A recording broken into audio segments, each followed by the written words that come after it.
This episode is dedicated to the most controversial dog breed we have today, and that is the powerful pit bull. There's something about pit bulls, man. They're just so loyal. Banning pit bulls. Pit bulls. Pit bull. Pit bulls. More precisely, the American Pit Bull Terrier, not to be confused with other bully breeds such as the American Staffordshire Terrier, the Staffordshire Terrier, the Bull Terrier, the American Bully, or any other bully or pit variation. We, today, are talking about the pit bull. Before we dive into the details of the American Pit Bull Terrier's history and temperament, let's look at some quick facts about this extremely athletic breed. The height at the withers is 18 to 21 inches for males and 17 to 20 inches for females. The weight is 35 to 60 pounds for males and 30 to 50 pounds for females on average. The coat texture is short, smooth, and glossy, and the coat colors is all colors and combinations are permitted by breed standards except for the merle coloring. Life expectancy is anywhere from 11 to 14 years of age. The breed is fairly healthy in general, apart from certain health risks that are typical for medium and large size breeds, such as bloat, hip dysplasia, lymphoma, and other types of cancer, but that could happen in any dog. The breed is not recognized in the American Kennel Club, but it is recognized in the UKC, the United Kennel Club. All right, in this section, we're gonna cover the exercise needs of the pit bull. Now, pit bulls are extremely powerful, agile, and energetic dogs that needs plenty of extra exercise and mental stimulation every single day. Unless given the opportunity to release their energy in positive ways, they can turn quite destructive quite quickly. We're talking about chewing your furniture to shreds, digging large holes in your backyard, and even destroying wire crates to bust through and go do whatever it is they want to do. You name it, they can do it. They have very powerful jaws, but more importantly, that no-quit attitude. So these dogs need extremely durable equipment. We're talking about toys that are designed for aggressive chewers. We like Kong balls as our #1 choice for dogs that have really strong jaws. When it comes to crates, solid steel crates such as impact crates and extra strong leashes and collars to make sure nothing breaks. That plastic nonsense is not going to work. Now, the best way to tire out a pit bull is to combine physical and mental stimulation. Now, structured walks is a great way to start, but even structured leash walks may not necessarily fulfill a pit bull's desire to get out there and play and get that mental craziness out too. Therefore, you want to combine physical exercise with mental stimulation. We're talking about playing fetch, running off leash with other dogs that they're friends with. Play sessions with a flirt pole or spring pole is an amazing idea. Getting a treadmill is also another highly advisable option for pit bulls and any other dog, really. It's an amazing way for them to release that excess energy in a safe environment, especially if it's like raining outside or it may be too cold outside to go for that walk. Great option for them to burn up tons of energy in a safe way. Now, more often than not, we say that a tired dog is a well-behaved house dog, and they will be very happy to sleep in their crate or cuddle up on the couch with you after they exerted all of that crazy excess energy and they have no more gas left in the tank. Because of their potential tendency to attack other dogs and animals if given the chance, pit bulls should not necessarily be walked off leash in public unless perhaps you have mastered the recall and attention healing under very high levels of distraction. But even then, having an e-collar on your dog at all times is always advisable as long as the dog has been properly trained on how to respond to e-collar stimulation. And you, as an owner, know exactly how to use the e-collar and have trained your dog appropriately, or you and your dog have been trained appropriately on how to use it by a professional dog trainer. Now, you have to have excellent control over a dog like this. We're talking about a dog that can easily kill other cats or dogs or even livestock. So coupled with their extreme agility and strength, their prey drive can get them into trouble in a hurry. We're talking about they could jump your fence and start roaming the neighborhood, and therefore you could have a pretty big problem on your hands should that happen. We suggest if you are to get a pit bull, you're gonna have to get the proper fencing to contain them. Not only high enough to prevent them from jumping or climbing over it, it's also got to be rooted firmly into the ground. True to their terrier nature, pit bulls are quite effective at getting underneath conventional fences and escaping to go on a stroll through the neighborhood and do who knows what. Hence the very often heard term and used term, loose pit bull. Anyways, that concludes our conversation on exercising your pit bull. Duke Mamba here. In the next section, we're going to cover something else that's interesting and exciting about the pit bull. Okay, in this section, we are going to cover the amazing history of the American Pit Bull Terrier. The American Pit Bull Terrier has become extremely popular in the United States, and yet this fascinating breed originates all the way back to England. The dramatic history of the pit bull began almost 200 years ago. More precisely, it started in the years following England's ban on blood sports such as bull and bear baiting in 1835. These cruel contests were extremely popular among the people of Britain, and large sums of money changed hands across the betting tables. Bull baiting, in which dogs were set upon chained male cattle, was particularly popular. There were some mastiffs also involved as canine contestants in these gory competitions, but mostly the competing dogs belonged to an extremely aggressive breed, the infamous Old English Bulldog, not to be confused with the modern Old English Bulldog. The original Old English Bulldog has become extinct. Once England finally outlawed blood sports in 1835, people turned to ratting instead. Rather than battling bulls and bears in the pits, dogs were now released into pits filled with rats. Whichever dog killed the most rats was declared the winner. Another disturbing practice that came along in these underground arenas was dogfighting, unfortunately. And this is precisely where the word pit bull stems from, a descendant of the Old English Bulldog, dogs that were fighting rats and other dogs in pits. Unfortunately, it became clear that underground dogfighting was more profitable than ratting. Also, practitioners of this new illegal blood sport discovered the need for smaller, lighter, more agile dogs and less human aggressive than the Old English Bulldog. They needed to be able to go into the pits and retrieve the dog from after the match without getting bit by them. This is what motivated these breeders to cross the aggressive Bulldog with the now extinct Old English Terrier. In the late 19th century, pit bulls entered the United States as companions of British immigrants. They were bred to be fearless in battle, yet docile to humans. These dogs soon sparked the interest of Americans who were interested by their tenacity, and farmers used them for herding, livestock protection, and so on and so forth. In 1898, the American Pit Bull Terrier was recognized by the United Kennel Club, which I find to be very interesting because it was originally formulated in England, then came over here to America, named the American Pit Bull Terrier, but the AKC, the American Kennel Club, does not recognize the American Pit Bull Terrier. No, the United Kennel Club recognizes the American Pit Bull Terriers. Man, this is a great video on pit bulls.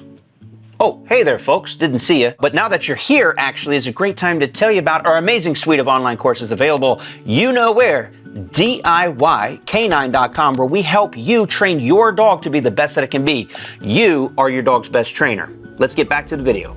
Now that we understand a little bit about the history of the American Pit Bull Terrier, we're now going to focus our attention on the pit bull of today. The American Pit Bull Terrier is mostly kept as a companion dog and family pet. Unfortunately, these powerful canines have been blamed for bite instances more so than any other breed on the planet. This has led to several countries banning the breed or at least restricting ownership, and yet the American Pit Bull Terrier has a huge community of dedicated fans and owners both in the United States and other countries. Unfortunately, the numerous bite instances that have occurred over the past handful of decades have left a mark on this breed, creating a stigma around this dog that, it's hard to shake. Many people claim that pit bulls should be banned everywhere, and there's this topic or debate going on as we speak in this country and in other countries on whether or not the pit bull should be banned outright. So another 80-year-old has been mauled to death by a pit bull. Dogs like these are often misunderstood. This was an unnecessary ban that cost a lot of pit bulls their lives. So this town just passed a measure banning pit bulls. Because of the stigma that surrounds pit bulls in relation to the numerous bite incidents and supposed aggression from the breed, pit bull owners often suffer from hateful speech or comments from members of the public or even their own family. This can cause significant pressure for them to give up on the dog and put them in shelters. Now, allegedly, 15 to 20% of dogs in shelters are pit bulls. Now, it's challenging to come up with an accurate number because the definition of the breed is quite broad. 80% of pit bulls in shelters are euthanized each year, and simply put, there's just not enough space in these shelters, and the adoption rate of pit bulls is significantly lower. We're talking about around 4% adoption rate. So when it comes to whether or not these breeds are right for you, please do not rush into getting a pit bull. Also, keep in mind that many shelter dogs are riddled with trauma and, hidden triggers. So even a detailed temperament evaluation by a professional canine behaviorist or dog trainer cannot catch every nuance of a dog's behavior or history. You are taking a very risky gamble on whether you're going to get the right one. And again, it's not because pit bulls are notoriously mean. It's just if you do have an issue with a pit bull, Lord have mercy, it's an issue. If you get a bad Chihuahua, what are they going to do? Bite your finger? If you get a bad Labrador, it could be kind of mean and ugly. I've never heard of a Labrador killing someone, but pit bulls do have the drive, they have the strength, and that, again, no off switch that could make it pretty ugly if you happen to get a bad apple. When it comes to the grooming requirements, of the Pit Bull. Because of their short, smooth, and naturally shiny coats, Pit Bull Terriers are quite easy to keep clean. They hardly shed throughout the year, and their very short hair acts as a natural repellent to dust and dirt. To keep their coats nice and clean, 2 to 3 brushes per week is more than enough. And if they haven't gotten themselves super dirty, you know, digging a hole in your backyard or acting like a lunatic in the dirt, a quick wipe down with a damp washcloth should solve most of your problems. They do not require expensive or extensive grooming tools. You just need a soft bristled brush, maybe a rubber brush, and that's great for removing some of the dead hair from their coat. At the same time, massaging their skin can help bring out that natural oil. And I don't know a pit bull that doesn't like a nice massage, nice neck massage, head massage, and massaging somebody's strong leg muscles and back muscles. Most dogs love that anyways, but fantastic dogs as far as the grooming standards. They don't require a lot, but they can, as you see, I got a black shirt on, you can get a little bit of that fuzz and dirt on you. It happens with any dog. When it comes to the temperament and trainability of pit bulls, generally speaking, they are sweet and affectionate towards humans. At the same time, the breed is extremely prone, or could be prone, to animal aggression, particularly dog-on-dog aggression. After all, the American Pit Bull Terrier was specifically created to destroy rats and to fight and kill other dogs for sport. By means of selective breeding, human aggression has been all but eliminated from the breed, at least to a large degree. And today, pit bulls are known today as their owners and fans as the most loving and affectionate pets. They are smart, eager to please, highly trainable, very intelligent. From my experience training them, they have a naturally high prey drive and social drives, and they come out of the gate full of energy and ready to work. However, it is sometimes difficult to rein in all of that energy and get them to focus on mundane tasks such as extended downstays. That being said, raising and training them requires experience, skill, and consistency, and the ability to properly apply brakes to slow that motor down so that they can be calm and compliant when you need them to be. Being such a powerful breed with such a strong prey drive and sometimes that natural propensity for dog or animal aggression, the pit bull needs an experienced and responsible owner that can control them at all times at just the snap of a finger, bring them to a place of compliance and chill the hell out. The United Kennel Club, the UKC, describes the pit bull's temperament as follows, quote, "The essential characteristics of the American Pit Bull Terrier are strength, confidence, and a zest for life. This breed is eager to please and brimming over with enthusiasm. The American Pit Bull Terrier makes excellent family companions and are noted for their love of children. Aggressive behavior towards humans is uncharacteristic of the breed and highly undesirable." In regards to the pit bull's guarding abilities, let us discuss that some bully breeds are very protective and will rigorously protect their family and their homestead from a perceived danger. The American Bulldog and the Arapaho Blue Blood Bulldog are excellent examples of this. Even certain bloodlines of the XL American Bully come with natural guarding instincts. The American Pit Bull Terrier, however, is not really known for this. Therefore, pit bulls are not classified as, quote, guardian breeds, and yet, just like with the XL American Bully, much depends on the bloodlines. In other words, the genetics of the individual dog. Human aggressive pit bulls are comparatively rare, but they do exist. And when such a dog attacks an intruder, this intruder's life is in serious danger because pit bulls just don't have a give up, turn off switch. Now, I'm not saying that such dogs would ever bite their own family. If they come from a sound breeding program, they can be very gentle toward their loved ones, yet fierce and unforgiving towards strangers who enter their territory. But overall, because of the pit bull's history, their genealogy, the selective breeding, they have specifically bred out, or at least attempted to breed out, any natural tendency for human aggression. Therefore, pit bulls don't necessarily come up in my top 10 list of guardian breeds with a natural innate ability to want to bite or attack a human and be a natural protector. Now, again, I'm not saying they can't do it. I'm just saying it's not quite as common as, let's say, German Shepherd, Cane Corso, Rottweiler, Giant Schnauzer, etc. And now it's time for the dog score. In the category of practicality, we were gonna give the Pit Bull an 8 because seriously, they can do just about anything. They're not too big, they're not too small. You can load them up in the car. You can kind of go here, there, and everywhere with them. The problem is with all the laws coming down and HOA rules and cities and counties banning these dogs all the way back since the 80s, we're gonna have to give them a 6 when it comes to practicality. In the category of temperament, we'd love to give them a 10. When when you get a pit bull that has that amazing temperament, they are a 10 out of 10 all day. However, we got to look at the whole breed, all of them. And there's a lot of those pit bulls out there that have really high prey drive and that drive to go after other dogs. And for that, we had to deduct 3 points. So 7 is the score. In the category of workability, we give the pit bull a 6.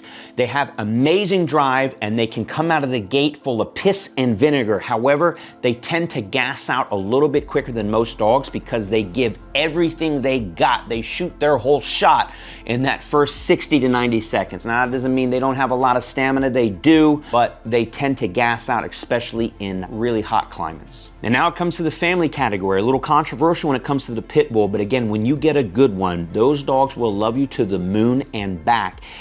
But again, with that prey drive and the strength that that dog possesses, it may be a little too much dog for some of the younger folks in your family to walk down the street without getting drugged by the leash if they see a squirrel, or they could accidentally bump into and injure a small child, not on purpose. And for that, we don't give them a 10, we give them an 8. In the category of protection, we give the pit bull, drum roll please, a 5. Now, why only a 5? Yes, they have the looks. Yes, they have the power, but they have been bred since the beginning to not show aggression towards humans. Can you do protection work with them? Absolutely, yes, you can, but they generally speaking do not have the natural genetics to want to bite someone coming into your home that's a threat. They're more than likely gonna lick them. In the category of exercise, we give the pit bull a 7.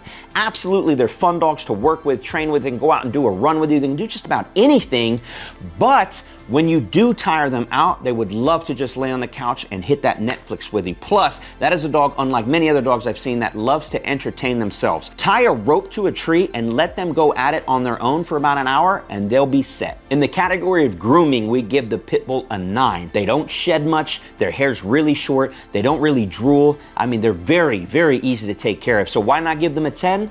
That's because the Mexican hairless dog exists and would take that spot. In the category of health, we give the pit bull a solid 8+. Very healthy dog, very robust, can live a long age. Now, with any dog of a medium or a large size, there's gonna be some issues, whether it's genetic or issues like bloat. It's gonna happen in any dog, but overall, pit bulls can be very healthy and be very active to an old age. In the category of trainability, we give the pit bull an 8. Now, they can literally do anything you want them to do, whether it's a service dog or a couch potato or protection work or agility or really advanced obedience, a pit bull can do it all. However, there are other breeds that exist, such as the Belgian Malinois, Dutch Shepherd, and working line German Shepherds that are gonna outwork a lot of pit bulls in terms of the ability to train them to a very high level, but man, pit bulls are an amazing dog. Now we've reached the final category of X Factor. For the pit bull, we give it a score of 6. Now the reason behind that is they're here, there, and everywhere. Probably in every country across the globe, you're gonna come into some type of pit bull or pit mix, and there's all these different variations of it. So you're not shocked or surprised to see one. You see them everywhere, and often you see dogs that, again, might have a little pit mix in it, or they have cropped ears and are a little muscular, and they get labeled as pits anyway. So when you see one, it's not quite of a wow factor, and so that would give them a very low score. But then again, pit bulls are very much loved by their families. They can be incredibly loyal and amazing family dogs across the board that can do pretty much anything you put them to. So they're incredible dogs, and they're a very polarizing dog. You either love them or you're scared of them and hate them. I tend to love them, but at the same time, I respect what they are and what they are capable of doing, and they are hardwired, high drive dogs that demand the right owners to own one. And again, we give them a 6, which gives them a grand total of, let me do my calculations here. This gives the pit bull a grand total of 72 out of 100 points. Now that is one of the highest, if not the highest scores we've done in all the breeds that we have reviewed. And it's not surprising because again, the pit bull is a jack of all trades, and it's just an amazing dog. When you get the right one, it can be the best dog you ever had. Now, if you want to find out more about the other breeds that we have reviewed and help you deep dive and determine which is the best dog for you, then please check out our other videos on our channel where we do a deep dive on breeds that you may be interested in. Thanks for watching. We'll see you in the next one.